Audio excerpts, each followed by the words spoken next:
కూటమి ప్రభుత్వం వచ్చిందో లేదో అన్న క్యాంటీన్లకు మళ్ళీ కళొచ్చింది. అప్పట్లో తెలుగుదేశం పార్టీ ప్రభుత్వం పేదల కోసం అన్న క్యాంటీన్లను ప్రారంభించింది. 5 రూపాయలకే పేదలకు నాణ్యమైన రుచికరమైన భోజనాన్ని అందించేది. టీడీపీ హయాంలో నిరాటంకంగా సాగిన ఈ కార్యక్రమం వైసీపీ అధికారంలోకి రాగానే పక్కన పెట్టింది.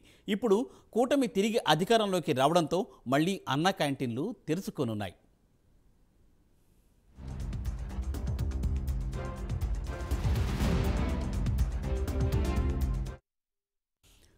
టీడీపీ హయాంలో రాష్ట్ర వ్యాప్తంగా విజయవాడ, తిరుపతి, విశాఖ, గుంటూరు, అనంతపురం వంటి కీలకమైన 12 నగరాలలో చాలా క్యాంటీన్లు పనిచేశాయి.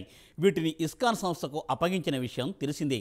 పేదల నుండి 5 రూపాయలు తీసుకుని మిగిలిన సొమ్ములో 50% ప్రభుత్వం, మిగిలిన సొమ్మును ఆయా నగరపాలక సంస్థలు ఇచ్చేలా అప్పట్లో ఒప్పందం చేసుకున్నారు.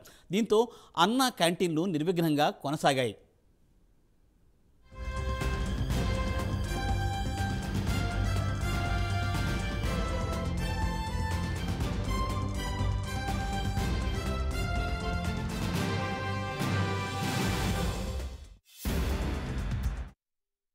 అయితే వైసీపీ ప్రభుత్వం వచ్చిన తర్వాత పనిగట్టుకుని ఈ అన్నా క్యాంటీన్లను తీసేశారు. గత 5 ఏళ్లుగా అన్నా క్యాంటీన్లు మూతపడ్డాయి. వైసీపీ నాయకులు అన్న క్యాంటీన్ భవనాలను నిరుపయోగంగా మార్చేశారు.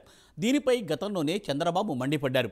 టీడీపీ ప్రవేశపెట్టిన పలు కార్యక్రమాలను వైసీపీ సర్కార్ 2019లో అధికారంలోకి రాగానే పక్కకు పెట్టింది.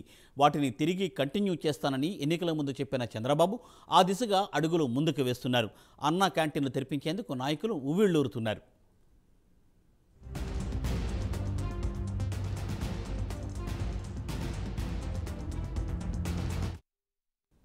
మరి ఈ విషయంలో అందరికంటే ముందు హిందూపురం ఎమ్మెల్యే నందమూరి బాలకృష్ణ ఉన్నారు.